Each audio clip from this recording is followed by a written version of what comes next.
सारा आलस दूर कर देगी ये कहानी। एक व्यापारी व्यापार करने के लिए एक शहर से दूसरे शहर जाता था। बीच में रेगिस्तान का कुछ इलाका पड़ता था। वह आदमी एक नेगेटिव सोच वाला इंसान था। हमेशा शिकायत करता रहता था कि मेरे पास ये नहीं है, वो नहीं है, इसकी कमी है, उसकी कमी है।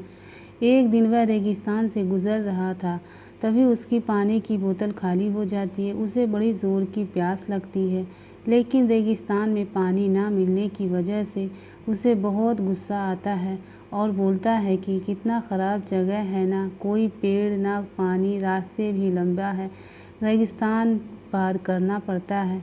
तभी आसमान की तरफ देख करके कहता है कि भगवान से कैसे जगह बना दी है आपने। अगर मेरे पास में बहुत सारा पानी होता, बहुत सारे संसाधन होते तो इस जगह पर हरियाली कर देता, बहुत सारा पेड़ लगा देता। वह आदमी ऊपर देख रहा था, ये सब बातें कह रहा होता है और ऐसे लग रहा था जैसे ऊपर वाले से जवाब का प्रतीक्षा कर रहा हो कि भगवान कुछ कह दे। अब चमत्कार ये हुआ कि वह जैसे ही नीचे देखा, उसे अपनी आँखों के सामने एक कुआं दिखाई दिया। वह पूरी तरह से घबरा गया, क्योंकि उसने कभी भी उस रेगिस्तान में कुआं नहीं देखा था। वह कुएं के पास पहुंचा और देखा कि कुएं पर पूरी तरह पानी से भरा हुआ है, परंतु वह आदमी नेगेटिव सोच वाला था और हमेशा शिकायत करता रहता था। फिर से आसमान की तरफ देखते हुए बोला, भगवान पानी से भरा हुआ कुआं तो दे दिया, लेकिन पानी निकालूंगा कैसे। तो इस बार जब वह नीचे देखा तो फिर से चमत्कार हुआ।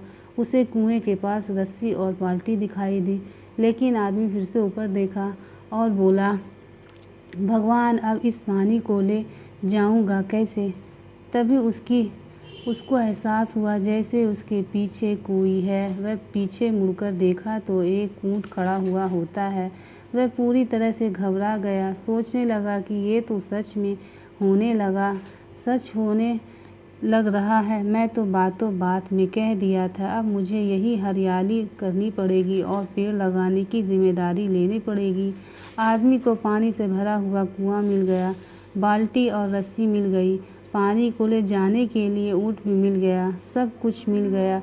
अब वह आदमी सोच रहा था कि मैं ये बातों बात में क्या बोल दिया, तो ये गड़बड़ हो गया। अब वह तेज़ी से दौड़कर भागने लगा। वह भाग रहा था, उसे जिम्मेदारी से बच रहा था। तभी एक कागज़ उड़ते हुए आया और इसके शरीर से चिपक गया। उसने जब उस कागज़ को देखा तो उस पर लिखा हुआ था कि मैंने तुम्हें पानी दिया, कुआं दिया, रस्सी और बाल्टी दिया, पानी को ले जाने के लिए साधन दिया, फिर भी क्यों बचकर भाग रहे हो। उस आदमी को लगा कि मेरे साथ पता नहीं क्या हो रहा है। वह दौड़ते दौड़ते रेगिस्तान को पार कर लिया, लेकिन उस रेगिस्तान को हरा भरा नहीं बनाया। यह कहानी हमें सिखाती है कि हम में से बहुत सारे लोग ये कहते हैं कि बड़े स्कूल में पढ़ लिया होता या बड़े कॉलेज में चला गया होता तो कर लेता, अगर मेरे पास बहुत सारा पैसा होता तो ये कर लेता, मेरे बॉस मेरे साथ नहीं देता, नहीं तो मैं पता नहीं क्या कर देता। हम हमेशा शिकायत ढूंढते रहते हैं, अपनी जिम्मेदारी से बचकर भाग रहे होते हैं। ये कहानी हमें सिखाती है कि लाइफ में हम जो कुछ भी कर रहे हैं 100% जिम्मेदारी हमारी है। उस काम को बिना किसी शिकायत को पूरा करें तो दूसरों पर दोष देना, उनकी गलतियां बताना बंद कीजिए। अपनी गलतियों को सुधारना शुरू कीजिए। वीडियो पसंद आया तो लाइक कीजिए।